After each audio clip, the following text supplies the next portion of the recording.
Friends, நம்ம இந்த வீடியோவில் பார்க்க போகிறது என்னென்னு பார்த்தீங்கன்னா, நவம்பர் மந்த்துக்கான டெய்லி கரண்ட் அஃபேர்ஸ் தான் பார்த்துட்டு வரோம். ஸோ அதில் வந்து இன்றைக்கி நவம்பர் 9th நடந்த டெய்லி கரண்ட் அஃபேர்ஸ் பார்க்கலாம். இதுக்கு முன்னாடி போட்ட வீடியோஸ் எல்லாமே பிளேலிஸ்ட்டில் இருக்குது, செக் பண்ணி பாருங்கள்.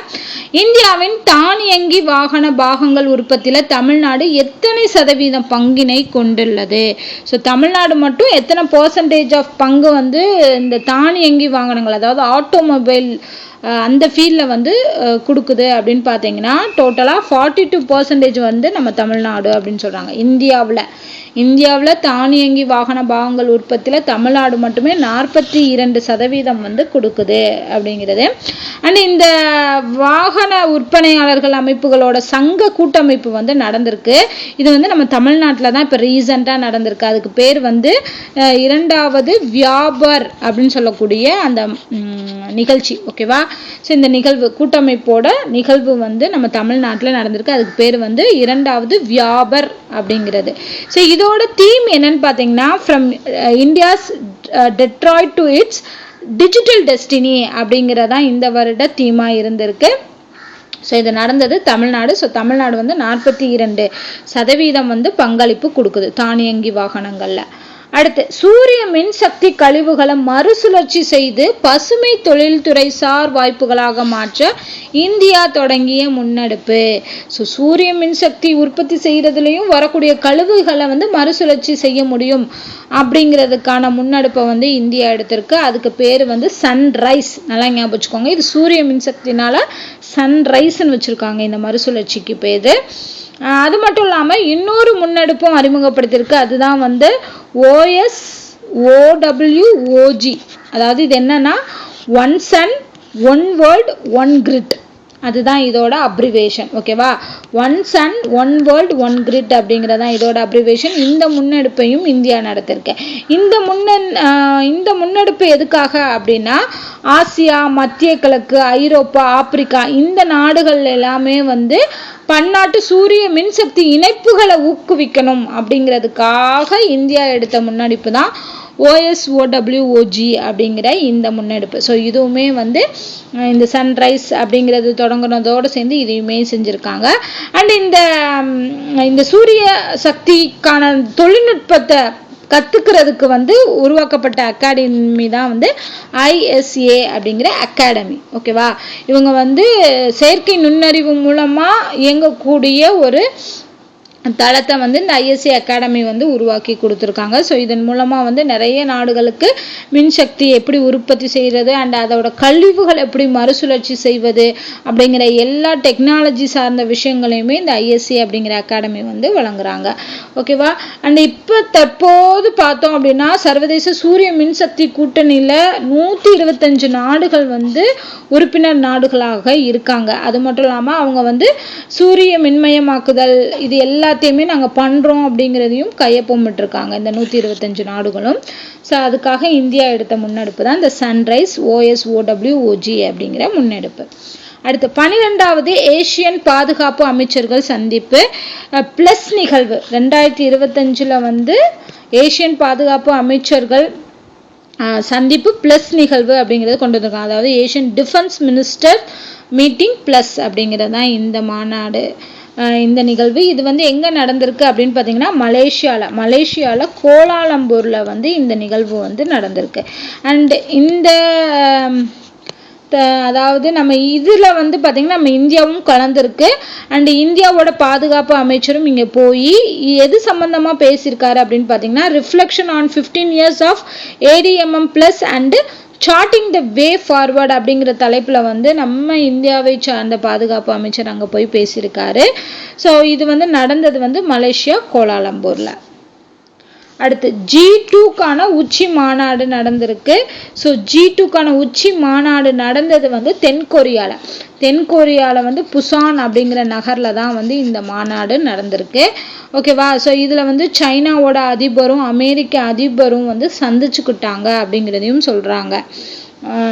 ட்ரம்ப்பும் அதே மாதிரி சைனா அதிபர் வந்து ஜி ஜின்பிங் இவங்க 2 பேரும் வந்து இந்த மாநாட்டில் தான் சந்திச்சுக்கிட்டதாகவும் இதில் நிறைய விஷயங்கள் வந்து கலந்தாய்வும் செஞ்சுருக்காங்க.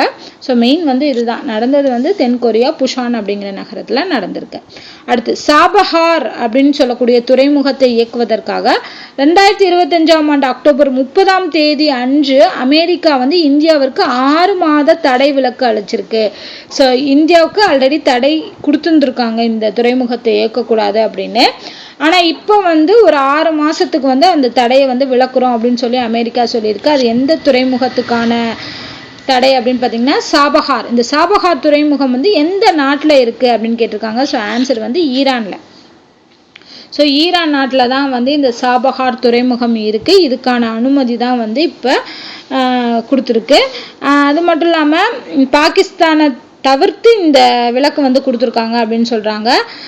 அதாவது ஆப்கானிஸ்தானோடையும் மத்திய ஆசியாவோடையும் நம்ம இந்தியா வந்து வர்த்தகத்தை மேம்படுத்தி கொள்ளலாம். அதுக்காக இந்த சாபஹார் துறைமுகத்தை வந்து நமக்கு ரத்து பண்ணியிருக்காங்க. அதுக்கான விலக்கை வந்து ரத்து பண்ணியிருக்காங்க.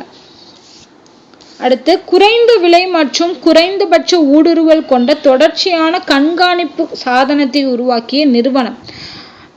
ஆக்சுவலாக இது வந்து குளுக்கோஸ் கண்காணிப்பு, அதுவே வரல. குறைந்தபட்ச ஊடுருவல் கொண்ட தொடர்ச்சியான குளுக்கோஸ் கண்காணிப்புன்னு வரணும், அது மிஸ் ஆயிடுச்சு.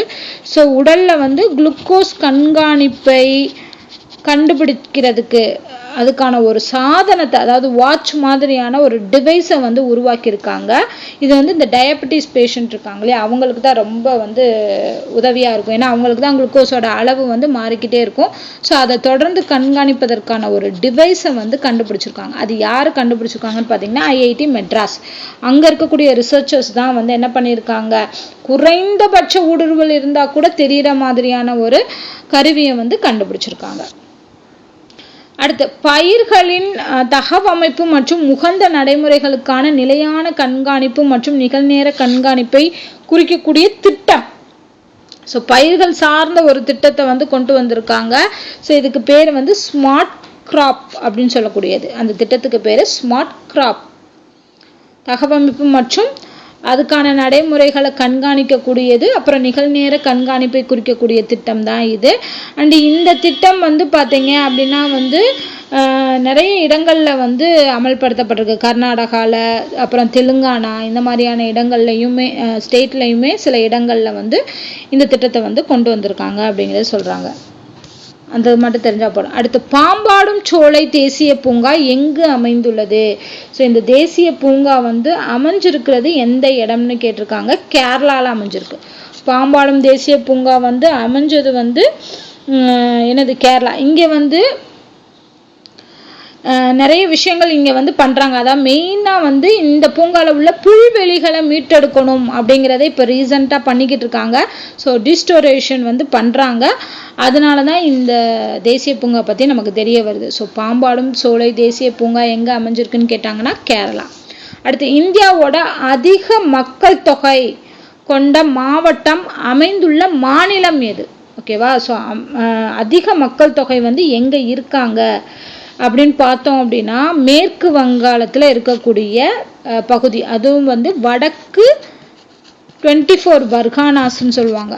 அந்த 24 பர்கானாஸுமே வந்து சேர்ந்தது தான் இந்த பகுதி. இந்த பகுதியில் தான் இந்தியாவில் அதிக மக்கள் தொகை கொண்ட மாவட்டமாக இருக்குது. ஸோ எந்த ஸ்டேட்டில் அப்படின்னு பார்த்தோம்னா மேற்கு வங்காளம்.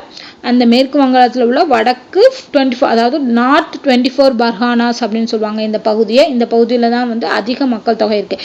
கிட்டத்தட்ட 10.9 மில்லியன் மக்கள் வந்து இங்கே வாழ்கிறாங்க. மக்கள் தொகை கொண்ட பகுதியாக இது வந்து இருக்குது அப்படிங்கிறத சொல்லியிருக்காங்க. அடுத்து எந்த நாட்டில் உள்ள இந்திய தூதரகமானது ஒரு வார கால கலாச்சார விழாவான 3வது பிரவாசி பரிசாய் விழாவை தொடங்கி உள்ளது? பிரவாசி பரிசாய் விழா அப்படிங்கிறது வந்து யார் வந்து எந்த நாட்டில் உள்ள இந்திய தூதரகம் வந்து செலிப்ரேட் பண்ணுறாங்க அப்படின்னு பார்த்தீங்கன்னா ரியாத்தில் உள்ளது. ஓகேவா? ஸோ ரியாத்தோட இந்திய தூதரகம் தான் இந்த விழாவை வந்து கொண்டாடுறாங்க. அண்ட் ஃபஸ்ட்டு இந்த பிரவாசி பரிசாய் அப்படிங்கிற விழா வந்து 2023 இந்திய தூதரகம் நடத்தினாங்க. அதாவது இது எப்போ நடந்துச்சுன்னா எங்கன்னா சவுதி அரேபியாவில் நடந்துச்சு. சவுதி அரேபியாவில் தான் இந்திய புலம்பெயர் சங்கங்களோடு சேர்ந்து வந்து இந்த விழாவை கொண்டாடுறதுங்கிறது நிறுவப்பட்டுச்சு. அதுக்கப்புறமா இந்த 2025 ரியாத்தோட இந்திய தூதரகம் வந்து கொண்டாடுறாங்க. அடுத்து ஜன்ஜாதிய கௌரவ் வர்ஷ் பக்வாடா என்னும் நாடு தழுவிய முன்னெடுப்பு யாருக்காக தொடங்கியது? ஸோ ஃபர்ஸ்ட் இது வந்து யாருக்காக இந்த முன்னெடுப்பை வந்து தொடங்கியிருக்காங்க அப்படிங்கிற மாதிரி கேட்டிருக்காங்க. ஜன்ஜாதியா கௌரவ் வர்ஷ் பக்வாடா அப்படின்னு சொல்லக்கூடிய இந்த முன்னெடுப்பு இது வந்து யாருக்காக தொடங்கப்பட்டுச்சு அப்படின்னா பழங்குடியின வீரர்கள். ஸோ பழங்குடியினத்திலிருந்து இப்போ போராட்டத்தில் வீரர்களாக வந்தவங்களுக்காக அவங்கள கௌரவிக்கிறதுக்காக இந்த முன்னெடுப்பு வந்து நடந்திருக்கு.